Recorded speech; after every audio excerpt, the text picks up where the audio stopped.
What if everything that you know about growth is wrong?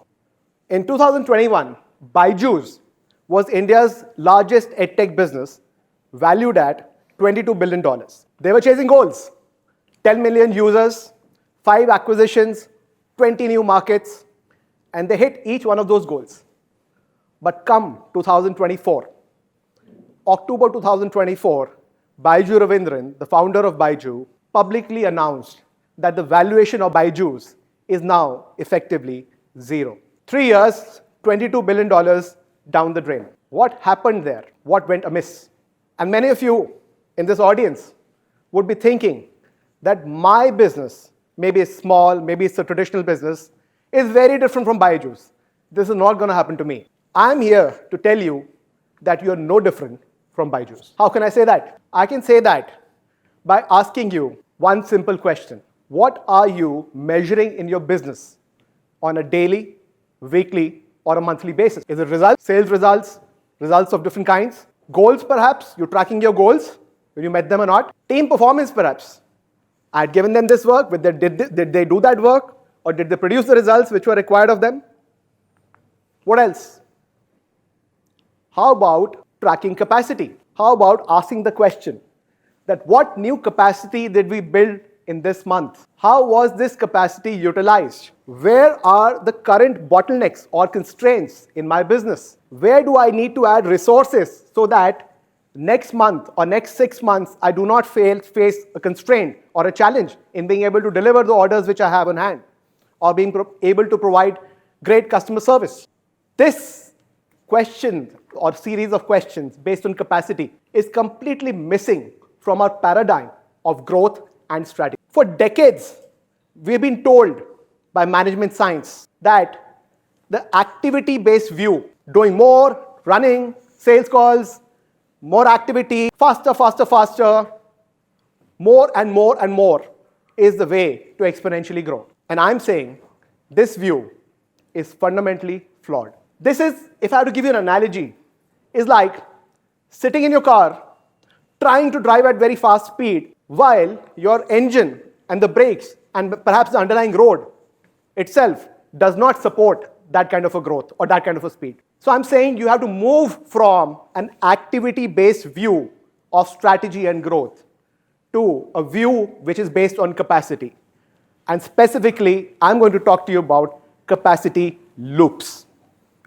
Maybe it's a mouthful right now, but it'll become very clear in the next few moments. So let's build on that analogy of the car. Let's say you are a driving enthusiast and you really like to drive fast, and you would love to be able to drive at 300 kilometers per hour. But there's a challenge. What you have currently is a small Hyundai or a Maruti car. Now, can you drive this car at 300 kilometers per hour? Can you? No, right? So the answer is obvious. You need to upgrade your car. And if you want to drive at 300 kilometers per hour, perhaps you'd better get a Ferrari or any of these Formula 1 cars. Now let's assume that you managed to convince an investor, or somebody's really agreed to invest behind your dream, and you managed to buy this Formula 1 car or this Ferrari.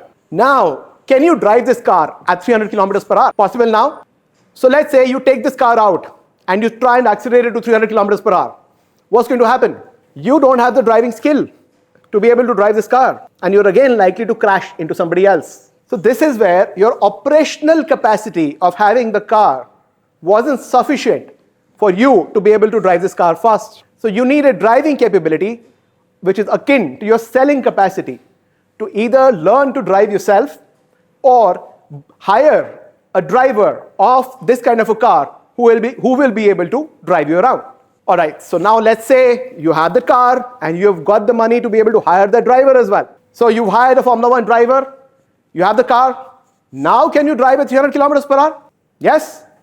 No. Where are the roads in the city? You forgot that you're in the city. If you drive at 300 kilometers per hour in the city, no matter how good the driver you are, firstly, you won't be able to, or you'll simply crash into the next car. So the roads represent your market. If you don't have that room or that market to grow, you cannot drive that car. If you don't have that kind of demand being generated, if you haven't built that capacity to generate demand, your sales and operations are not sufficient. Now you have the car, you have the driver, you have the road. Now can you drive the car? Perhaps you forgot. You forgot. Who gave you the money to get that car? How is your business going to support paying off the installments for that car, the expensive car that you bought, the expensive driver that you hired, the expensive Formula 1 circuit which you signed up to be able to get those empty roads? So unless you get sponsorships, unless you build a business model around it where people pay you for driving that car, it's not really going to work. So this is what we call profit-making capacity. What is the capacity of your business to generate profits? So I'm saying, have you ever thought about capacity other than operational capacity? We talked about selling capacity, demand generation capacity, and profit-making capacity. In our traditional view, in the management view of strategy view that we've had, these don't occur to us as capacities. These occur to us as activities to be done or strategies to be built on. And I'm saying business is no different than this. What we are told to do is more sales, more calls, more activity. They don't create exponential growth. They just burn you out. The problem is that when we visualize growth typically in this hockey stick, right? Exponential growth, we typically see this is how my results graph should look. And if I look at nature, and nature is where everything grows, even the non-living grows, even the mountains grow. And nature is all about growth. And that growth happens very, very naturally. So if I look at a tree, it also appears that the tree is growing vertically, perhaps upwards and downwards, in the direction of the sun and in the direction of the nutrients, right? It's a linear path as well. Pretty similar to the hockey graph that we just saw. But if you cut a cross-section of the tree, what you will find there is spirals or circles. Layer by layer, the tree doesn't grow vertically and down. The tree grows in layers of circles, and each layer reinforces the strength of the existing part of the tree. So linear growth, I'm asserting, is an illusion. Real growth, natural growth, is spiral in form in nature. Just as a tree's ring is a perfect demonstration of how growth happens in spirals, we should be able to find a similar kind of a loop or an analogy in our business. And this is not just poetry. There's not a poetic way of expressing this. This gentleman, Mr. Mandelbrot, very beautifully demonstrated it to us with his work on chaos theory, that the true fundamental nature of, element of growth in nature is what you call a fractal. Tiny self-repeating units that when compounded create complexity and scale. And here's the real paradigm shift I'm talking about. The capacity loop that you build in your business is not an activity or a checklist. It is a fractal. It's a physical, spiral-shaped, complete unit that represents your whole business in miniature. Let's make this more evocative for you. So a tree starts out as this tiny small twig, and then grows bigger, replicates itself, the same fractal replicates, and more, until it becomes this large tree. What was the core? Was this tiny small fractal, which replicated, and became this large tree. And this is an illustration.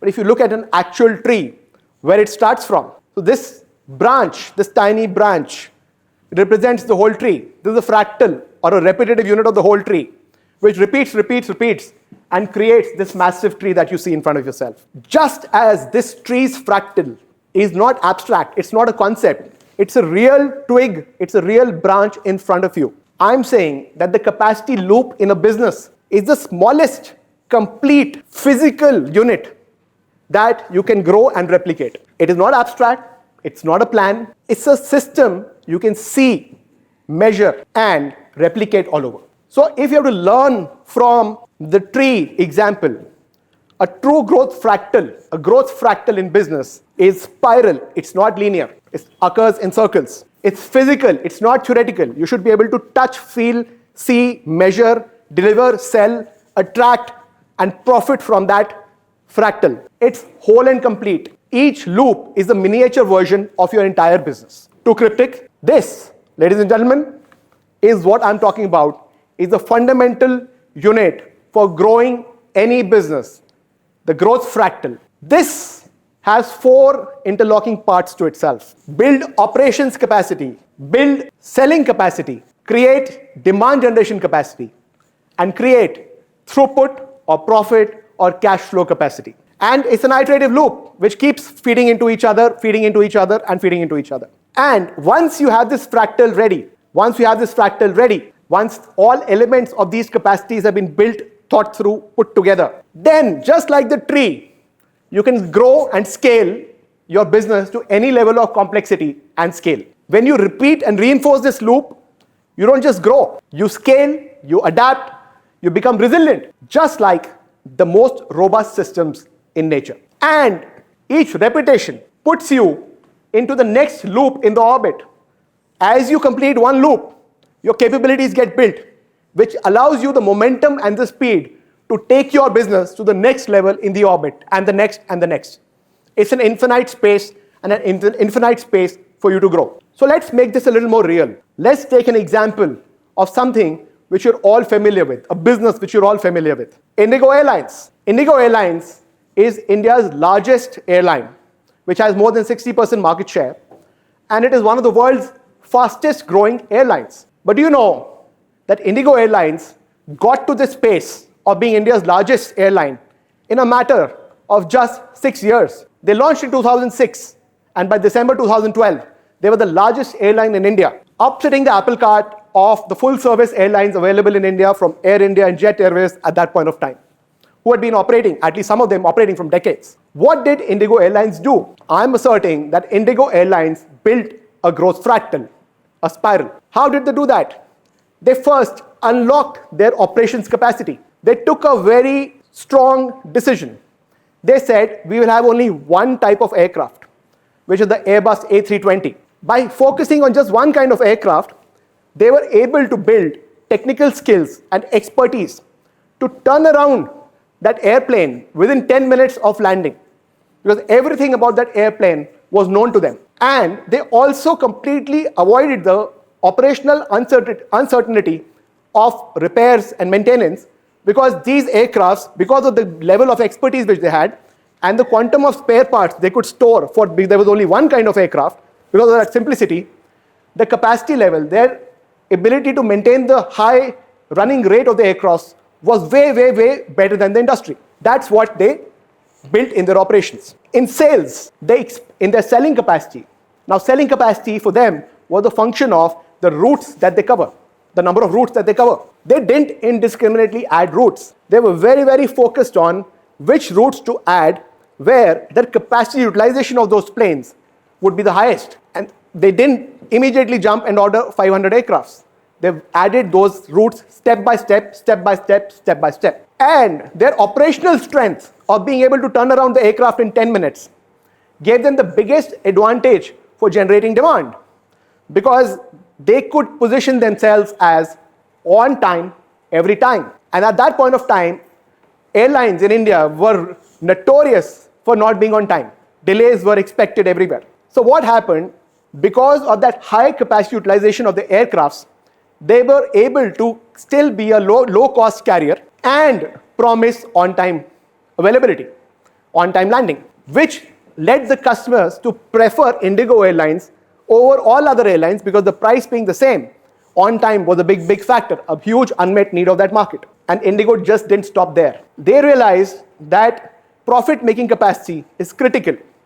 Now, they were already making better and higher profits than the market, because their capacity utilization of that aircraft was very, very high versus the competition. But they went a couple of steps further. They broke down everything. So other than the flight ticket, you had to start paying as add-ons for your seat, for your food, for your fast forward, for every other thing that you could think of. And that's the profit-making capacity model, the add-on model, which they pioneered there. It was already there in international airlines, in some of them, but in India, this was one of the first few airlines which did that. So when they did all of these 4 steps together, the entire loop started working for them.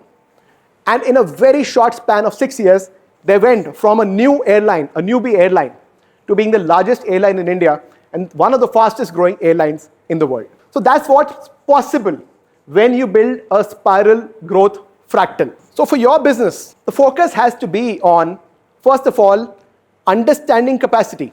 What is my capacity? And how do I unlock it? What are my bottlenecks? And once I have solved the bottleneck in one area, or the constraint in one area, where is it going to shift next? And that's what the spiral loop helps you do. And why capacities overall matter. Because if you just focus on activities, I'm going to do more marketing, I'm going to do more sales, the experience of your user is going to be one where they're not getting great customer service. They're not getting the service or the product that they signed up for. This leads to user churn. People come and buy from you and then they don't repeat. And they find another vendor and find another vendor. Secondly, building capacities builds defensibility. Your competition can very easily copy your activities.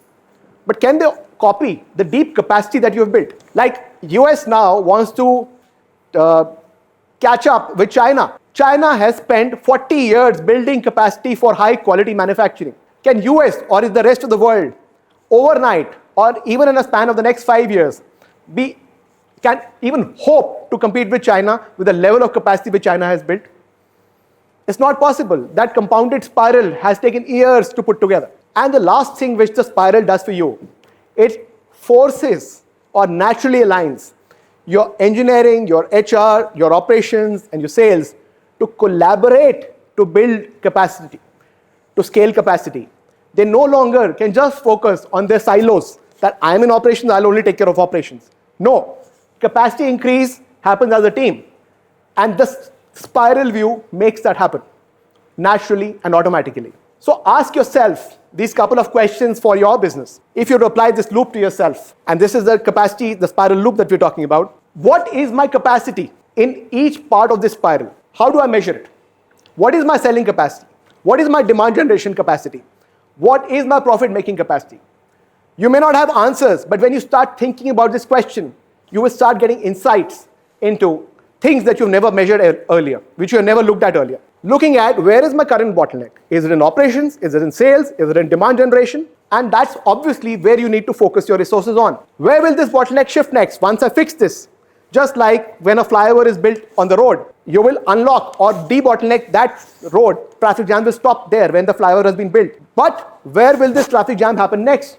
On the next part of the road somewhere. So your spiral gives you that ability to predict where next is my bottleneck likely to happen.